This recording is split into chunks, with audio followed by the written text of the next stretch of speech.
We are back answering your back to school questions. All right, Sammy, no, that's Sammy. We already did Sammy. Linda. Linda says, my son has ADHD and it can be really frustrating for both of us. He gets overwhelmed easily, especially with reading assignments. How can we help ease the transition into middle school without it feeling like a constant struggle? And I can attest to that was a tough one. Middle school, you know, the gloves kind of come off a little bit. You're not really babying the kids as much, and you got to count on your child coming home with their portion of the deal, right? So I can know how to help you. Yeah, so as a former middle school leader, I think one of the things that a lot of parents face is that transition from elementary, everything's okay, middle school, everything's a little bit more chaotic. The most important thing a parent can do on the regular basis is not just say, hey, how was your day, but to ask the child, sit down with me, let's talk about what happened in first period, what things do you have due first period, and be very, very segmented in how you ask your kids. So we call it chunking. And so if you sit down and you ask for that support and then start communication with the teachers, you'll start getting an idea about the cadence. You have tests on Monday, quizzes and social studies on Wednesdays, and then you can make sure that they, you know, and again, to executive agency and leadership, is you start asking, so what do you think you have to do to get ready for that test on Friday? Oh, I probably need to study. When would be a good time to study? And when you push the decision making to them and they own it, it's a lot more effective. Yeah, one of the best things you did, Evan, for like my son, so they had this idea that, okay, your black folder is for science, your green folder is for math, your red folder, so my son came home with a big mess in his backpack, and that's very, and I get it, because I'm the same person. I'm the ADHD one that passed it on to him. It becomes very confusing in my mind. And so you organize things in a different way. So the very first day, if you can, get stuff organized. So in fact, I would say the third or fourth day, because one of the questions I ask kids is, let's talk about each of your classes, how those teachers run those specific courses. Do you start with a warm-up every day? Is there classwork separate from homework, quizzes, tests, reviews, labs, vocab, grammar? I want, within 2 seconds of getting anything from a teacher, for you to have a place that you know exactly where it goes. Sometimes you need to have every class a couple times before. So I'll send kids to school with a folder for those first few days. Then we put together the organization system, and it makes those transitions from elementary to middle school, where you have dedicated teachers for math, science, English, history, some foreign language. Now you can easily talk about each of those classes in silos. It was in one binder. I mean, you literally had it. So you had, okay, so you opened the binder, and it was like an envelope that this is what's due, this is the assignment, here's what I've done, here's my notes, and it's all under that one tab for that one class. So you're not digging in there going, wait, which color is for what class again? All in one binder. Yep, not a binder for every class, just a couple binders with several subjects in each one. They fit nicely in the backpack. You have subdividers to keep all those things separate. Man, I wish I brought that today.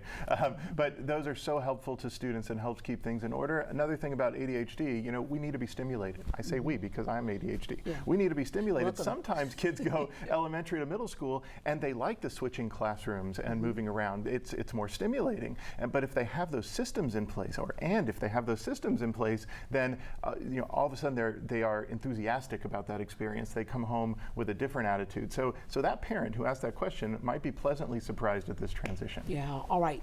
Avery, my friend is so complimentary about her daughter's public elementary school, handles what she said were accommodations for dyslexia. We switched our daughter to private school hoping they could help her with her dyslexia. They told us it's not their thing. I thought all schools had to work with kids with noted learning disabilities. It seems to vary from campus to campus. I thought an expensive private school would be better. There are some differences between government, you know, public schools and private schools. There are differences. In public education, we have mandates in terms of what TEA and the state tells us we have to adhere to.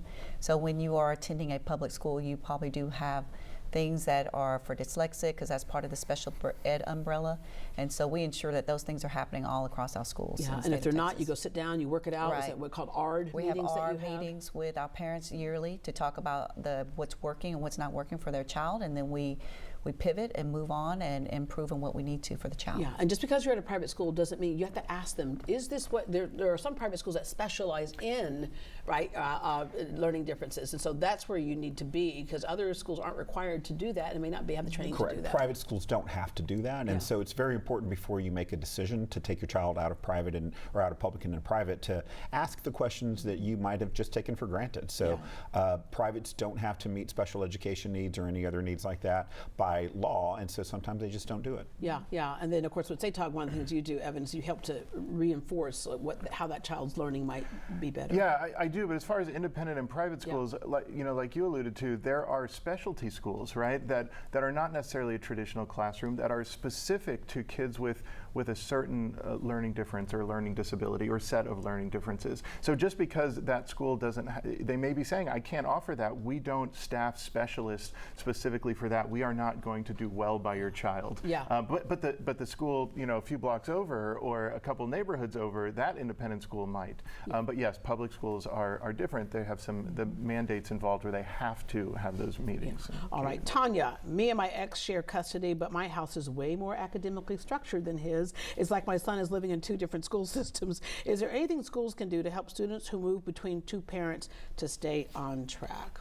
Yeah, and I get every year, teachers will go, oh, I can tell they were with so-and-so this week, right? We do, at school districts, we know part of the child is the parent. So we do, and we offer a lot of workshops for parents to talk about education, to talk about academics, to talk about the well-being of the child, and we ensure that we ask the parents to come attend and see what the child is doing. So if the parent's in 2 separate households, we do talk to both parents to talk about what's working, what's not working, and if we see grades to improve or digress in a certain household, our teachers do a great job of talking to parents. And that's what a lot of those meetings are for. Right. All right, we have 30 seconds left, but I have to ask this, and Connor. Basically, Connor is saying, financial math. Why are we not doing financial math? He doesn't remember logarithms or anything else, but he's a money manager now. But financial math, are we there yet? Still there, yeah. So the state of Texas does require that, and I think it's across all grade levels. It's a thing that's in there, but reinforce it at home. This is a partnership. It's not solely the responsibility of the school, but it's in there and it gets tested. Okay, all right. Thank you all so much. Best of luck with the new school year, and just thank you very much for coming in and sharing with us. And we'll probably come in mid-year to check the pulse and see how things are going.